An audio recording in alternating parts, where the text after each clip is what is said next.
श्रोतेहो नमस्कार. सोयरे सहचरच्या आजच्या भागात तुम्हा सगळ्यांचं मी विराज मनापासून स्वागत करतो.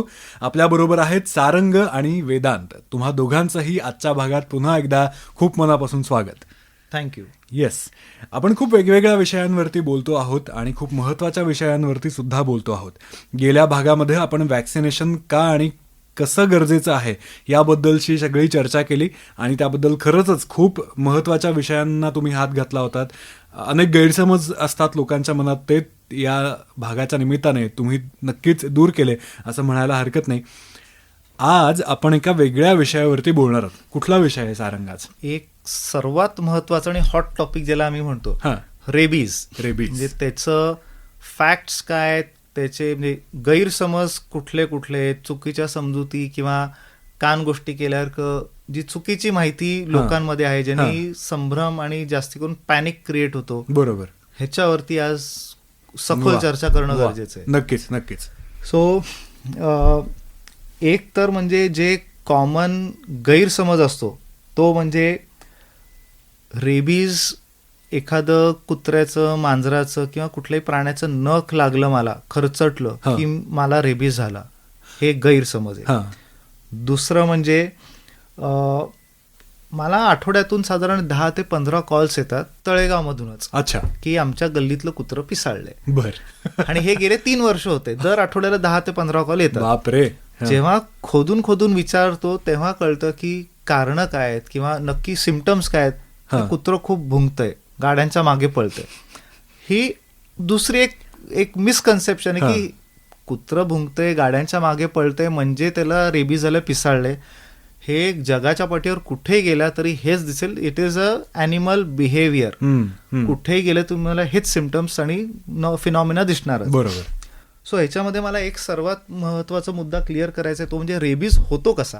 हां, रेबीज होण्याचं एकमात्र कारण म्हणजे एखादं आपण उदाहरणार्थ पकडू, एक कुत्रं किंवा मांजर खरोखर पिसाळलेलं आहे, रेबीड पॉझिटिव्ह आहे. हां, त्यांनी आपल्याला बाईट केलं, रक्त आलं चावल्यानंतर, आणि त्याची थुंकी जी आहे ती तुमच्या ब्लडमध्ये जेव्हा मिक्स होते आहा. तेव्हा तो विषाणू तुमच्या शरीरात एंटर करतो. सो डॉग बाईट किंवा कॅट बाईट किंवा पेट बाईट झालं, जे ऑलरेडी रेबीड कन्फर्म पॉझिटिव्ह आहेत, त्यांची थुंकी तुमच्या रक्तात मिसळते तेव्हा आणि फक्त तेव्हाच रेबीज होतो. हां, हे खूप हा खूप महत्त्वाचा महत्वाचा Correct. मुद्दा आहे आणि खूप गैरसमज ह्याच्यानीच होतात. अगदी. आता घरचं पाळलेलं कुत्रं मांजर आहे ज्याचं तुम्ही पूर्ण वॅक्सिनेशन केले, जे आपण मागच्या एपिसोडमध्ये बोललो. हो, रेबीज इयरली वॅक्सिनेशन का गरजेचं आहे, हा एक त्यातला महत्वाचा दुवा. करेक्ट. घरचं जर का तुम्हाला कुत्रं मांजर खेळताना तुम्हाला दातच लागला किंवा खरचटलं, नख लागलं, रक्त आलं, काळजी करायचं काहीही कारण नसतं. ह्याच्यात एकच करायचं, जर का खरचटलंय, रक्त आलंय किंवा दात लागून किंचित रक्त आलंय, स्वच्छ साबणाने हात धुवायचा किंवा ती जखम धुवायची एक 10 ते 15 मिनिटं. आणि 24 तासामध्ये जर का तुम्ही टेटनसचं, टीटीचं इंजेक्शन घेतलं नसेल 6 महिन्यामध्ये, तर ते एकदा फक्त जाऊन घेऊन यायचं. That's it. बर. टीटीचं इंजेक्शन समजा मी 2 महिन्यापूर्वी घेतलं आणि आज मला झालं, फक्त साबणाने हात धुतले, दॅट्स इट. आणि एखादी पेन किलर घ्या, दुखत असेल तर ते कंट्रोल होईल. ह्याच्या पलीकडे पॅनिक व्हायची काही गरज नाही. ओके. आता रेबीज नॉर्मली जेव्हा होतो तेव्हा काय, किंवा रेबीज झाले कशावरनं आयडेंटिफाय करायचं, हा पण एक डिबेटेबल मुद्दा असतो किंवा लोकांना हे माहिती नसतं. लोकांना एक हे ठाम डोक्यात बसवणं गरजेचं की रेबीड जेव्हा डॉग किंवा कॅट होते, आपण डॉग्समध्ये जास्ती रेबीजच्या केसेस बघतो. सो सर्वात प्रथम जर का खरंच पॉझिटिव्ह केस असेल तर आता महाराष्ट्र गव्हर्नमेंटचा तो नियम आहे आता की जर का एखादं डॉग किंवा कॅट किंवा पेट रेबीड पॉझिटिव्ह आहे, सर्वात अगोदर तुम्हाला तुमच्या लोकल हेल्थ बॉडी जी आहे तिला इन्फॉर्म करणं मॅन्डेटरी आहे. हे लोकांना माहिती नाही. ह्याच्यानी गव्हर्नमेंटला ट्रॅक ठेवता येतो की रेबीज केसेस किती झाले, डॉग बाईट किती झालेत, डेथ्स किती झाल्यात, किंवा त्याच्यावर काय दुसरं त्यांना लाईन ऑफ ट्रीटमेंट हे करायचे किंवा ऍक्शन्स घ्यायच्यात प्रिव्हेंटिव्ह, हे डिसाईड करायला मदत होते. सो आता जसं आरोग्य विभाग जे असतं, तर आमच्या इथं तळेगाव दाभाडे नगर परिषदमध्ये आरोग्य विभाग आहे. तिथं इन्फॉर्म करावं लागतं की एक कुत्रं पिसाळलेलं आहे, लक्षणं दिसत आहेत, हे त्यांना ऍटलिस्ट इंटिमेट करणं गरजेचं आहे. त्याच्यानंतर त्यांचे जे कॉन्टॅक्ट असतात, डॉक्टर्स पॅनलचे असतात, ते त्यांच्याशी कोऑर्डिनेट करतात. जेव्हा केव्हा मला फोन येतो, जे मी म्हटलं की 10 कॉल्स येतात, हो तर सिम्पटम्स लोकांचे सांगण्याचं हे असतं की गाड्यांच्या मागे पळतायत, खूप भुंकतोय, ॲग्रेसिव्ह आहे, हा. गुरगुरतोय खूप, हा. ही लक्षणं असू शकत नाहीत. रेबीजमध्ये एक तर पहिली गोष्ट, ते कुत्रं जे असतं, कुत्रंच आपण म्हणू, की त्याच्यावर काहीही कोणी ॲक्शन घेतली नाही आणि खरंच रेबीड पॉझिटिव्ह असेल तर 10 ते 15 दिवसामध्ये नॅचरली मरतं. बर. म्हणजे कोणाला काही करायची गरज पडत नाही. पण आपण हे तोवर का थांबत नाही, कारण तोवर तो एवढं डॅमेज करून जातो हो. की ते विचाराच्या पलीकडे होऊन जातं, खूप त्याचे इफेक्ट्स जास्ती होतात. अच्छा. सो एक 10 ते 15 दिवसच ते प्राणी जगतात. तो त्याच्यानंतर तो खात नाही, पाणी पित नाही. पाण्याची एक इन जनरल भीती असते. म्हणजे माणसांमध्ये सुद्धा जेव्हा पॉझिटिव्ह डॉग बाईट झालेली असते रेबीड, आणि एखाद्या माणूस आपण म्हणतो की पिसाळलेलं कुत्रं जाऊन पिसाळलाय, आणि हे ऍक्च्युअली होतं बरं का विराज, की झोपल्या झोपल्या कुत्रं भुंकावं तसं माणूस भुंकतो. बर. हा, हे व्हिडिओज पण आहेत माझ्याकडे, ते बघितलेले आहेत मी. अच्छा. सो ते तसं झालं की मग 100% समजायचं की रेबीड पॉझिटिव्ह आहे. प्राण्यांमध्ये रेबीज झाला तर त्याच्यावर जगात कुठेही उपाय नाही, त्याला युथनाइज करावं लागतं, ज्याला आम्ही PTS म्हणतो, पुट टू स्लीप. हे इंजेक्शन देऊन त्याला झोपावं लागतं कायमस्वरूपी. माणसांमध्ये टचवूड त्याच्यावर औषधं आहेत की अगोदर आपल्याकडे 21 इंजेक्शन्स पोटात घ्यायला लागायची. आता टेक्नॉलॉजी, सायन्स इम्प्रूव्ह झाले, आता 4 इंजेक्शन्स मध्ये काम होतं. एक आज घेतलं की 7 दिवसांनी उरलेली 3 इंजेक्शन घ्यायची, दॅट्स इट. आणि ते खांद्यावर घेता येतात, असं नाही की पोटातच बेंबीतच घ्यायची. किंवा अगदीच एखाद्याला सिव्हिअर बाईट झाला असेल तर मग त्या वुंडच्याच बाजूला एक इंजेक्शन देणं गरजेचं, की लोकली त्यांना कंट्रोल करायचं असतं, तिथंच कॉन्ट्रॅक्ट करायचं इन्फेक्शन. सो ते एक होतं. एखादी तुम्ही काठी किंवा स्टीलचा पाईप किंवा गज वगैरे कुत्र्यासमोर टाकला की कचकच कचकच कचकच चावतो तो, हे एक लक्षण आहे की रेबीज आहे. दुसरं लक्षण म्हणजे तुमचं डोळे लाल होतात, तोंडातनं कायम फेस येतो. आता फेस येतो हे सुद्धा डिबेटेबल आहे, की नॉर्मल उन्हाळ्यात जर का फेस येत असेल ते ऑफकोर्स गरमीमुळे, पण म्हणून रेबीज आहे हे तुम्ही नाही सांगू शकत. हे झालं. त्याच्यानंतर एका लाईनमध्ये किंवा एक सर्कलमध्येच तो कुत्रं फिरत बसतं, एकटक असं मंदबुद्धी असल्यासारखं स्टेअर करत राहतो कुठेतरी. रेबीजमध्ये सुद्धा 2 प्रकार आहेत, एक सायलेंट आणि एक अग्रेसिव्ह आहे. सायलेंटमध्ये म्हणजे मी म्हणलं तसं ओपन प्लॉट आहे, कुठेतरी जागा दिसली किंवा खोली दिसली, जाऊन बसला तिथंच, एकटक बघत राहिला, शांत राहू नये, काही करत नाही. दुसरं अग्रेशन म्हणजे ऍक्च्युली रिटॅलिएट करतं कुत्रं, जे दिसेल त्याला चावत सुटतं. सो ह्याच्यामध्ये हे सायलेंट रेबीज सिम्पटम्स आयडेंटिफाय करणं खूप डिफिकल्ट आहे, कारण लक्षात येत नाही. बरोबर. मग तेव्हा या बाकीच्या गोष्टी कामी येतात, की पाण्याची इन जनरल भीती वाटते. म्हणजे माणूस सुद्धा, ज्याला मी म्हणलं की रेबीड पॉझिटिव्ह डॉग बाईट झालाय, पाण्याला घाबरतात. पाणीच घाबरतात म्हणलं तर पिणार तर नाहीच, खाणार नाहीत. त्याच्यामुळे या 3-4 गोष्टींकडे आम्ही कायम लक्ष ठेवून राहतो. आता ह्याच्यात सुद्धा जेव्हा कंप्लेंट येते की पिसाळलेलं आहे कुत्रं, मी सर्वात पहिले म्हणतो मला त्याचा फोटो आणि व्हिडिओ पाठवा. कारण रेबीज जर का खरंच असेल अनफॉर्च्युनेटली, तर त्याला पुट डाऊन करायचं झालं तर त्याला डॉक्टरचं सर्टिफिकेट लागतं, वेटचं, युथनाइज करायला. कारण त्याचे एक प्रॉपर वेगळी प्रोसेस, प्रोटोकॉल असतो, तो फॉलो करणं गरजेचं आहे. सर्वात महत्वाचं म्हणजे जर का एखादं रेबीड पॉझिटिव्ह प्राणी मेला, नॅचरली और पुट डाऊन केला, त्याला युथनाइज केला, तुम्ही त्याला पुरू शकत नाही, त्याला जाळावंच लागतं. कारण मी म्हणलं तसं, थुंकी जर का मिक्स झाली, सर्क्युलेट झाली, तर इन्फेक्शन सर्क्युलेट होते, पास ऑन होते. जमिनीत जर का थुंकी हे झाली तर खूप काय काय त्यात होऊ शकतं. सो आमच्याकडे तळेगावमध्ये 2 वर्षापूर्वी एकमेव रेबीजची केस आली होती. तेव्हा मी आणि आमचा केअरटेकर आम्ही जाऊन त्याला पकडला, डॉगला, त्याला तिथं युथनाइज केला, डॉक्टरनी कन्फर्म केलं, सर्टिफिकेट दिलं. त्याच्यानंतर आम्हाला त्याला जाळावं लागलं तिथंच. मग आपल्याकडे आता पिंपरी चिंचवडमध्ये नशिबानी इलेक्ट्रिक तुमचं विद्युत दाहिनी आहे, जिथं प्राण्यांचं सुद्धा दशक्रिया म्हणजे तुम्ही ते विधी करू शकता. सो तिथं जाऊन त्यांना ते आय थिंक दुपारी 2 वाजेपर्यंतच असतं, ते एकदम कन्फर्म लोकांना माहिती करून बघावं लागेल. तिथं घेऊन जा, तिथं प्रॉपर फर्नेसमध्ये ते बॉडी डिस्पोज करून देतात. आणि जिथे अशी व्यवस्था नाहीये तिथे कसं हे करता येणं शक्य? तिथं मग नॉर्मल आपण स्मशानभूमीमध्ये जसं माणसांची चिता आपण पेटवतो, तसं मग लाकूड किंवा आता गवऱ्या वापरतात, गाईच्या शेणाच्या गवऱ्या, सो त्या गवऱ्यांवरती रचून त्याला ठेवायचं त्या प्राण्याला, हो. परत कव्हर करून मग ओके. अग्नी द्यायचा. बर, कारण बर. तेच एकमात्र सोल्युशन आहे टू कंटेन, नाहीतर मग ते खूप स्प्रेड होत राहतं. हम्म, हम्म, हम्म. आता ह्याच्यामध्ये खूपदा असं होतं की घरचं कुत्रं थोडं ॲग्रेसिव्ह झालंय हम्म, म्हणजे रेबीज झालंय का? नाही. हम्म, होऊ पण शकतं, पण 99% नाहीच उत्तर आहे. हम्म. ह्याच्या मागे बरीच कारणं असू शकतात. एकतर त्या कुत्र्याला तुम्ही जर का कायम जेरबंदच करून ठेवलंय, हम्म. म्हणजे ही पण आमच्याकडे केसेस येऊन गेलेले आहेत की 2.5 वर्ष त्या कुत्र्याला गच्चीवरच साखळीने बांधून ठेवायचे, एक बर. सेकंदही सोडलेलं नव्हतं. तो त्या मालकालाही चावायचा. हा.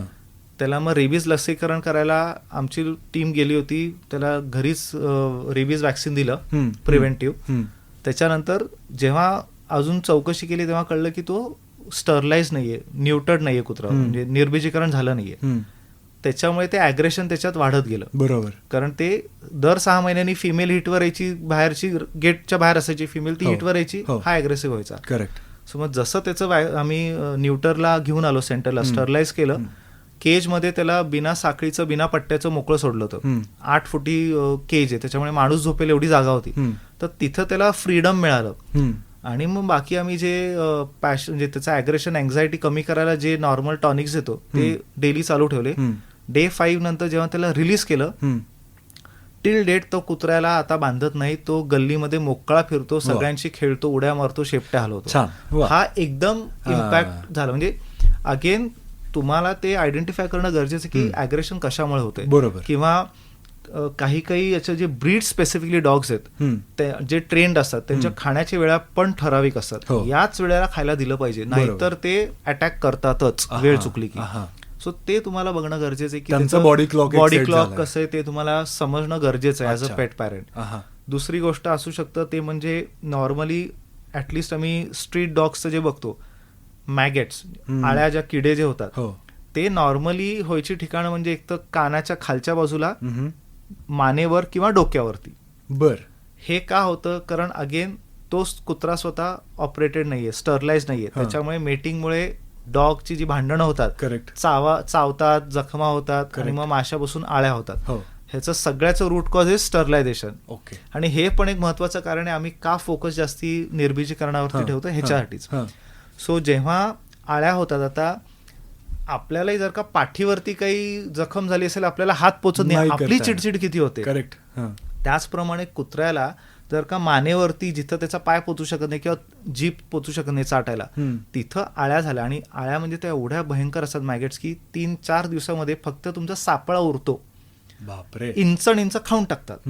आणि झाले की 10,000 हजार आळ्या होतात तिथं, नुसते खात राहतात ते. बापरे. सो त्याच्यानी अशा पण आमच्याकडे केसेस आल्या आहेत की मानेवरती मॅगेट झाले होते, पोखरून पार आम्ही कवटी बघत होतो, सगळं खाऊन टाकलं होतं. अशाने मग ते कुत्र्यांची चिडचिड जास्ती होते.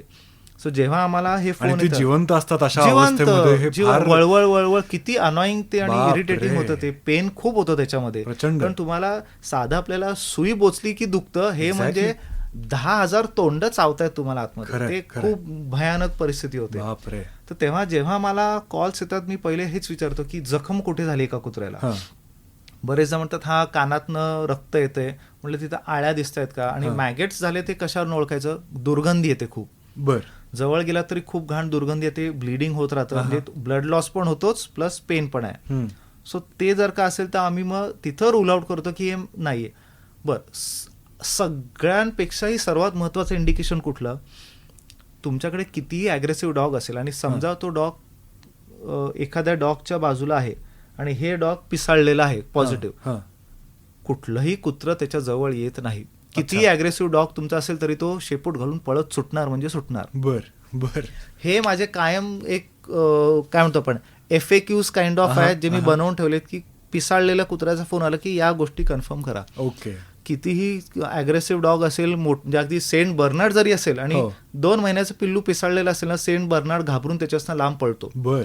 एवढं त्याचं कुत्र्यांना सेन्स लगेच होतो की डॉग पॉझिटिव्ह रेबिड आहे की नाही. सो नॉर्मली जेव्हा लोक म्हणतात की कुत्री पिसाळली आहेत, खूप गाड्यांच्या मागे लागतात, चावतायत सगळ्यांना, मी एकच विचारतो त्याच्या आजूबाजूला आता किती कुत्रे आहेत, त्याची आई वगैरे, म्हणलं विषय सोडून दे, पिसाळलेले नाही. मग पुढचं पाऊल उचलतो की इन्फेक्शन कुठे झालंय का, जखमा कुठे झालेत का. मग तसं करत करत आम्ही ते नॅरो डाऊन करतो.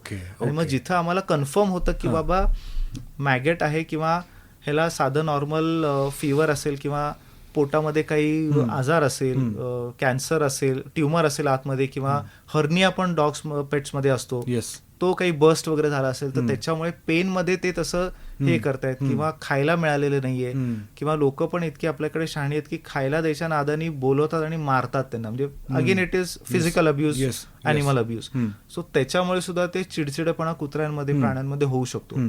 सो लोकांना हेच सांगणं की ऍटलिस्ट एक पब्लिक अवेअरनेस म्हणून का होईना, किंवा तुमची सेफ्टी पण महत्वाची आहे, तुमच्या मुलाबाळांची सेफ्टी, फॅमिलीची पण सेफ्टी लक्षात धरून प्रत्येकाने जर का आपापल्या गल्लीमध्ये व्हॉलंटिअरिंग केलं, म्हणजे तुम्हाला कोणी सांगत नाही की येऊन इंजेक्शन द्या, बरोबर, पण ऍटलिस्ट तुम्ही हे तर काम करू शकता की आमच्या गल्लीमध्ये ही 4 कुत्री आहेत, मला यांचं वॅक्सिनेशन करून हवंय. आता आम्ही सॅबोमध्ये 1-1.5 वर्षापूर्वी नोव्हेंबर डिसेंबरचा पिरियड होता. दर रविवारी दुपारी 3 ते 5 या 2 तासामध्ये आम्ही 16-17 व्हॉलंटियर्स नेट्स घेऊन बाहेर पडायचो. गल्ली गल्ली जाऊन 60-70 कुत्री एका संडेला आम्ही रेबीज वॅक्सिन करून सोडून द्यायचो जागी. दिस इज अ प्रिव्हेंटिव्ह ऍक्शन. त्याच्यामुळे जिथं सोसायटी आहेत मेनली तिथं जास्ती मुद्दा होतो, कारण लहान मुलं आपली खेळत असतात, बरोबर, सो त्यांना डॉग बाईट ह्याची शक्यता खूप जास्ती आहे. तर त्याच्यामुळे ह्यांचं वॅक्सिनेशन करणं गरजेचं. आणि रेबीज वॅक्सिन झालं म्हणल्यानंतर तुमचं 99% मी म्हणेन की पॉझिटिव्ह व्हायचे चान्सेस संपून जातात. पण एवढंच आहे की दरवर्षी ते करणं इम्पॉर्टंट, गरजेचं आहे. तू म्हणलास तसं की ह्या चाळण्या लावत लावत लावत तुम्ही नॅरो डाऊन करत जाता. तर मुळात रेबीज हा होतो कशामुळे? त्याचा आता उगम कुठून झालाय ह्याचं उत्तर माझ्याकडे पण ऑनेस्टली नाहीये. पण नॉर्मली ते होतं ते म्हणजे it is kind of a viral infection only, की त्याच्यामध्ये ते जीवाणू तुमच्या म्हणजे त्या प्राण्याच्या शरीरामध्ये एंटर करतात. ओके. आणि मग ते म्हणजे ते पूर्ण मेंदूचा ताबा घेतो तो व्हायरस, रेबीज विषाणू जो आहे. त्याच्यामुळे त्या प्राण्याला कळत नाही ते काय करतंय, कंट्रोल पूर्ण त्याचा जातो. त्याच्यामुळे त्यालाही कळत नाही. म्हणजे माझ्या घरी खूप वर्षांपूर्वीची गोष्ट आहे की एक लहान असंच गावठी पिल्लू पाळलं होतं. आम्ही त्याला कंपाऊंडला बांधायचो साखळीनी कंपाऊंडमध्येच, आणि तेव्हा फेन्स नव्हतं आमच्या बंगल्याला. एक कुत्रं होतं, ते येऊन त्याला अटॅक केला, त्याच्या टाळूला नख लागलं त्याच्या कुत्र्याचं आणि त्यांनी बाईट केलं होतं. आधी मला काही वाटलं नाही, पण टर्न आउट ते पॉझिटिव्ह होतं. ते आता मला कळतंय का पॉझिटिव्ह होतं, कारण घराच्या समोर हे मेंढपाळ जे असतात ना, जे तुमच्या बकऱ्या आणि सगळ्या घेऊन जातात, सो मेंढ्या घेऊन फिरतात, त्यांच्याकडची कुत्री तशी अग्रेसिव्ह असतात. या पिल्लाच्यामुळे ती सगळी कुत्री लांब पळून गेली. हे मला आता ते लॉजिक समजतंय इतक्या वर्षांनी, की कन्फर्म ते होतं. आणि माझं स्वतःचं कुत्रं नंतर मला चावलेलं आहे. जेव्हा एखादं रेबिड पॉझिटिव्ह बाईट होते, एका प्राण्याला त्याचे असर दिसायला 3 दिवस लागतात. अच्छा. म्हणजे रिसेंट पण अशी केस होती की सकाळी एक माणूस कुत्र्याला फिरायला घेऊन गेला, पाळीव कुत्रं त्याचं, तिकडे फिरताना एक कुत्र्याने त्याला चावलं. हा घरी आला, फोन केला की सगळ्यांना बिल्डिंगमध्ये चावत सुटलंय कुत्रं, ते पिसाळलंय. म्हणलं बाईट कधी आला? हे आता अर्ध्या तासापूर्वी. म्हणलं रेबीज नाहीये. ओके. अजूनही ते कुत्रं व्यवस्थित आहे. हे या गोष्टीला आठवडा होऊन गेलेला. झालं असतं तेव्हा ते नॅचरली मेलं पण असतं कुत्रं. सो जेव्हा डॉग बाईट होते रेबिड पॉझिटिव्ह, तेव्हा 3 दिवसानंतर तुम्हाला सगळे सिम्पटम्स हे दिसायला लागतात. डे 1 किंवा इन्स्टंटली तुम्हाला काही दिसत नाही, थोडं थोडं करत करत ते सिम्पटम्स दिसायला सुरू होतात तुम्हाला. सो याच्यामध्ये जेव्हा असं खरोखर रेबीजची केस आयडेंटिफाय होते, कन्फर्म होते, सर्वात प्रथम त्या कुत्र्याला किंवा त्या प्राण्याला आयसोलेट करून सिक्युअर करणं गरजेचं आहे. बरोबर. म्हणजे जेणेकरून बाकीच्यांना बाईट होणार नाही. आणि पाळीव असेल त्यावेळेला जास्त सोपं पडतं. एक्झॅक्टली. सो ते त्यातल्या म्हणजे घरात असतं, त्यामुळे घरच्यांनाही तो अर्थात कंट्रोल होत नाही, पण ऍटलिस्ट पळायला त्याला जास्ती मार्ग नसतात घरात असल्यामुळे. सो मग त्यांना केजमध्ये ठेवून परत ऑब्झर्व्ह करायचं. आमच्याकडे आता जेव्हा केसेस आल्या होत्या, म्हणजे टोटल आम्ही आतापर्यंत 3 रेबीज पॉझिटिव्ह केसेस हँडल केल्या सॅबोमध्ये लास्ट 3 इयर्समध्ये. सो त्याच्यात एक पिल्लू होतं, ते सिम्पटम्स वाटत होते पण शुअरिटी नव्हती. मग त्याला आम्ही केजमध्ये ठेवून आयसोलेट केलं, ऑब्झर्व्ह केलं, खायला द्यायचो, जसं मी म्हणलं की काठी देऊन बघ, पाणी देऊन बघ, सगळ्या आम्ही स्ट्रॅटेजीज हे केल्या. आमच्या सेंटरमध्ये बाकी पिल्लं जेव्हा असतात ती हा, मोकळी हा. केजमध्ये जाऊ शकत नाहीत, हा. ते आजूबाजूने त्याच्या जवळ फिरतात. फिरतायत का, हा. या सगळ्या गोष्टी आम्ही हे केल्या. ओके. पण मग एक काय म्हणतो की सुदैवाने ते पॉझिटिव्ह होतच, हा. पण ते आयसोलेटेड होतं, केजमध्ये होतं, ते नॅचरली द डॉग पास्ट, म्हणजे आम्हाला युथनाइज करायची गरज पडली नाही. बर. पण ह्याच्यानंतर मग आम्हाला लगेच काय करावं लागतं की तो केज पूर्ण फ्युमिगेट करावं लागतं. मग Correct. फॉर्मलिन पोटॅशियमनी 3 दिवस कंटिन्युअस फ्युमिगेशन करा, हा. पूर्ण वॉश क्लीन करा, जेणेकरून बरोबर. त्याची सलाइवा कुठे ट्रेसेस राहता कामा नये. करेक्ट. मग ते सगळं करावं लागतं आम्हाला. जो हम्म. अशा गोष्टी पण होतात ज्याच्यामध्ये डायग्नोस होणं फार महत्वाचं आहे. ॲग्रेशन आहे म्हणून रेबीज आहे म्हणणं हे अत्यंत चुकीचं आहे. गोष्टी वॅक्सिनेट जर का केलेल्या असतील पेट्सला तर या गोष्टी खूप कंट्रोलमध्ये होतात. बरोबर. आता ह्याच्यामध्ये एक कॉमन कॉन्फ्लिक्ट सोसायट्यांमध्ये होते ते पेट्सवरनच, की बाहेरची कुत्री आहेत. हो. सो म्हणजे प्रेक्षकांच्या माहितीसाठी सांगतो की सुप्रीम कोर्टची ऑर्डर आहे. As per supreme court order जर का ह्यांना आपण कम्युनिटी डॉग्स किंवा कम्युनिटी पेट्स म्हणतो, त्यांना स्ट्रे ॲनिमल्स नाही म्हणत, आता कम्युनिटी पेट्स म्हणतात. वास्तविकता ती बिल्डिंग इथं उभी राहायच्या अगोदर हे कुत्रं तिथं राहतंय. सो टेक्निकली माणसं एन्क्रोच झालेली आहेत, कुत्रं एन्क्रोच करून आलेलं नाही. सो मूळ हक्क त्या जागेवर कुत्र्याचा राहतो. सो त्याच्यामुळे कम्युनिटी डॉगसाठी सोसायट्यांवरती जबाबदारी दिली आहे सुप्रीम कोर्ट ऑर्डर प्रमाणे, की त्यांना डेडिकेटेड फीडिंग स्पॉट्स द्या, खायची प्यायची सोय करा. त्यांचं वॅक्सिनेशनची जबाबदारी सोसायटीची राहते. त्यांना आजार काही झाले तर ट्रीटमेंटची खर्च अगेन रिस्पॉन्सिबिलिटी सोसायट्यांची आहे. प्लस त्यांचं वॅक्सिनेशन झालंच, स्टरलायझेशनची जबाबदारी पण सोसायट्यांची आहे. तसं मी एकदा म्हणलोय की AWBI नॉर्म्स प्रमाणे स्टरलायझेशन केलं असेल तर मग rabies vaccination is mandatory. So ते झाल्यानंतर लहान मुलांना सुद्धा एक धोका जो असतो तो एकदम कमी होऊन जातो. आता ह्याच्यामध्ये आपल्याला हे बघणं पण गरजेचं आहे की खरोखर त्या प्राण्याची चूक आहे का he was just provoked. Okay. कारण खूपदा असं झालेलं आहे की लहान मुलांवरती, उत्तम उदाहरण सन सिटी जे खूप गाजलं होतं, त्याच्यामध्ये मुलांवरती अटॅक केला. पण जसे जसे दिवस पुढे गेले, व्हिडिओ समोर आले, कळतंय की ते कुत्रं घाबरून पळत गेलं होतं बाहेर. सो आतमध्ये काय झालं होतं हे नंतर कोर्ट केसमध्ये झालं की PCMCला PMCला परत डॉग्स तिथंच हे करायला कोर्टने ऑर्डर दिली की तिथंच रिलीज करा म्हणून. सो एक खूप मोठी केस झाली होती त्याच्यात. सो याच्यामध्ये बरेचदा लहान मुलं खेळताना कुत्र्यांना डिवचतात, शेपटीला मारतील, शेपटी ओढतील, पाय ओढतील, दगडच मारतील, किंवा सायकल चालवताना मुद्दाम अंगावर घालतील.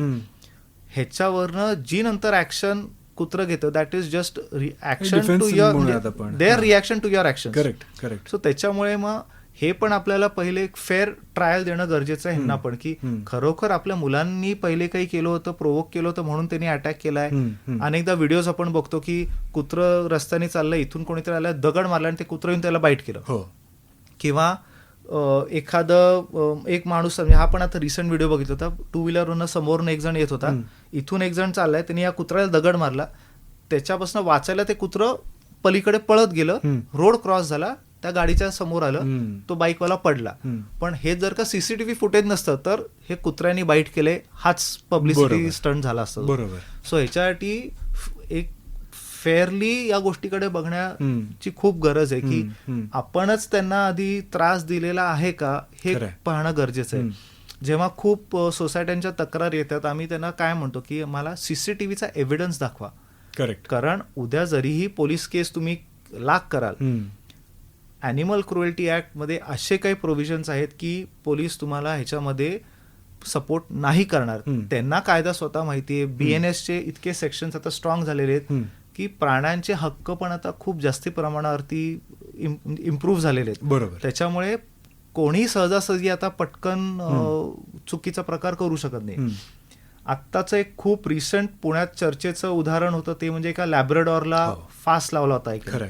आता ह्याच्यामध्ये खूप मल्टिपल इनपुट्स आलेले आहेत. काही न्यूज चॅनल्सनी, पेपर्सनी हे मेन्शन केलं की सोसायटीमध्ये त्या डॉगला ऍक्सेप्ट केलं नव्हतं किंवा कंप्लेंट्स खूप आल्या होत्या. काही न्यूज मीडियामध्ये हे आलं की त्या डॉगला ओनरनी जो होता त्यांनी पिंपरीमध्ये एका कुठल्या तरी एनजीओला फोन केला होता ह्याला रेस्क्यू करा म्हणून, की ह्याला रेबीज आहे असं डाऊट येतोय.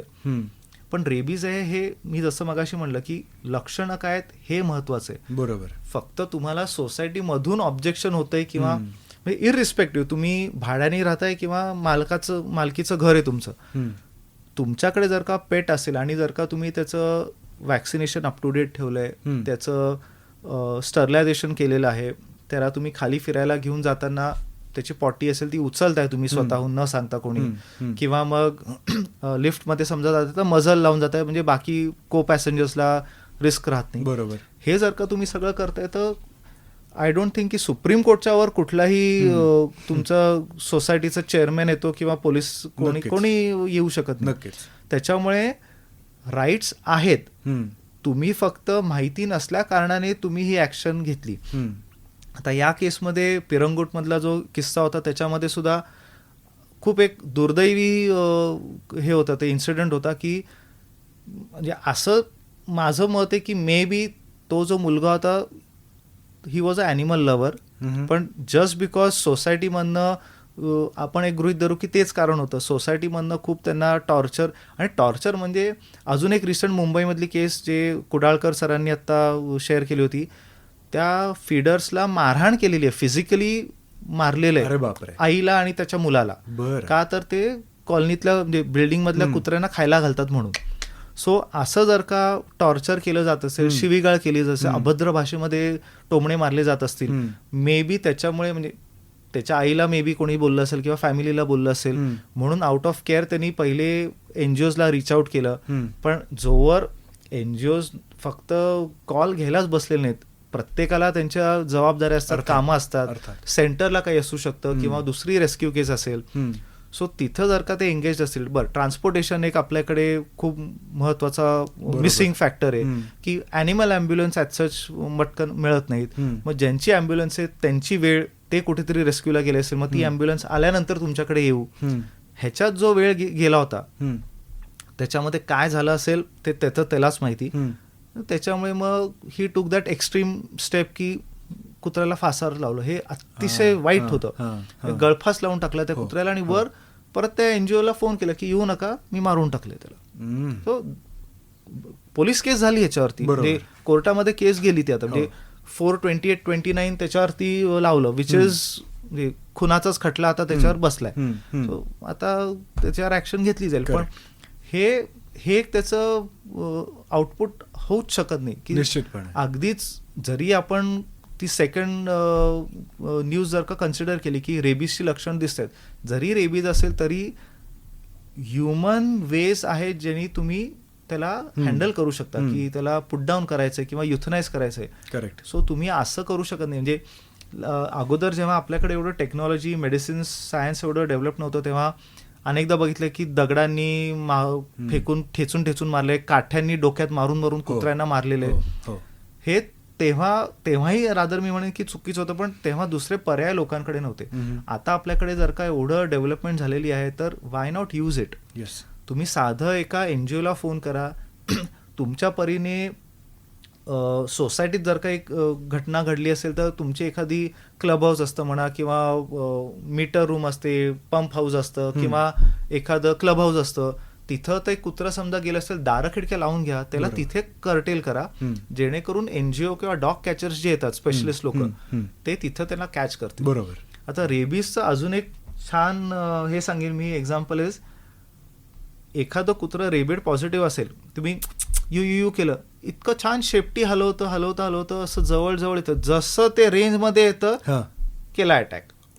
जी मी केस म्हणलो होती की आम्ही 2 वर्षापूर्वी हँडल केली होती, सेम आमचा एक कॅचर आतमध्ये गेला, मी बाहेर गेटावरती नेट घेऊन ब्लॉक केलं होतं, त्यांनी यू केलं, ती अगदी शेपटी हलवत म्हणजे एवढी मायाळ वाटली कुत्री, पण जशी ती त्याच्या 1 फुटावरती आली, धरायला सुरू केलं ना तिने फटकन, मग केजमध्ये नेटमध्ये टाकल्यानंतर तिने पूर्ण नेट बार चावायला सुरू केलं आणि डोळे फुल लाल झाले होते. म्हणजे दॅट वॉज कन्फर्म्ड केस.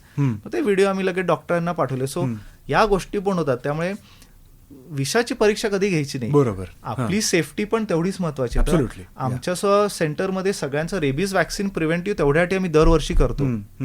किंवा टीमला सुद्धा आमच्या जे कॅचर्स किंवा सपोर्ट स्टाफ आहे त्यांनाही जी काही साहित्य लागतील त्यांची सेफ्टी ठेवण्यासाठी ते पहिले करतोच. मग भलेही तिथं 4 पैसे एक्स्ट्रा जाऊ देत, बरोबर, 10 दिवस एक्स्ट्रा जाऊ देत, ते महत्वाचं नाही.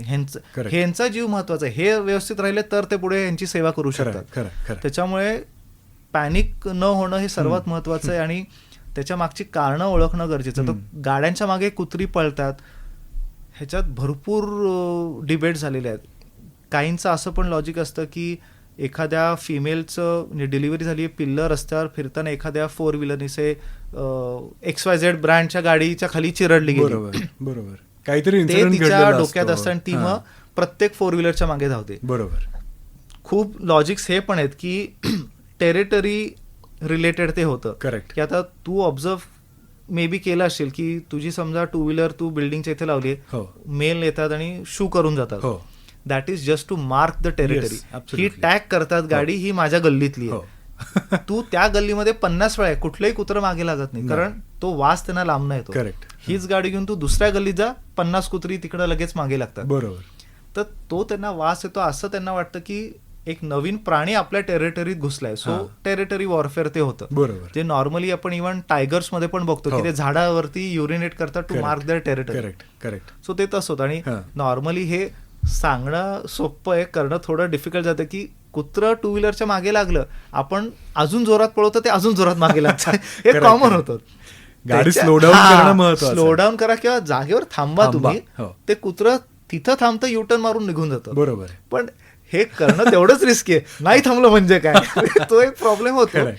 पण माझ्या स्वतः 4 व्हीलरनी जाताना खूप कुत्री मागे लागली. मी काच खाली करतो, सरळ गाडी स्लो करतो, कुत्र्याशी बोलतो, गप्पा मारतो, बरोबर, निघून जातात. अगदी. एकदा त्यांना ती गाडीचा वास आला की मग ते मी 50 वेळा गेलो तरी मग कधी मागे लागत नाही. त्यांना तो बेसिकली वास येतो की अनेकदा मी माझ्या गाडीतनं कुत्री रेस्क्यू करून घेऊन गेलो, त्यामुळे तोही त्यांना वास ऍडिशनली येतो की वेगळा वास येतो, म्हणजे आलो कोणीतरी टेरिटरी. एक्झॅक्टली. सो या सगळ्या गोष्टी त्याच्यामध्ये येतात.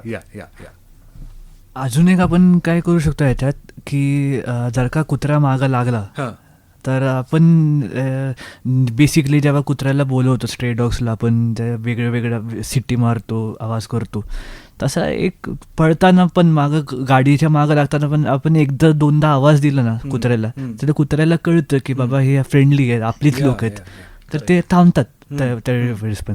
आणि अजून एक गोष्ट काय, आपण म्हणतो की पेट डॉग्समध्ये स्पेशली आपण म्हणतो की हा कुत्रा चावतोय, हा ॲग्रेसिव्ह आहे, हा याला रेबीस असू शकतो. पिल्लू असताना दात शिवणारच त्यांचा त्यावेळेस.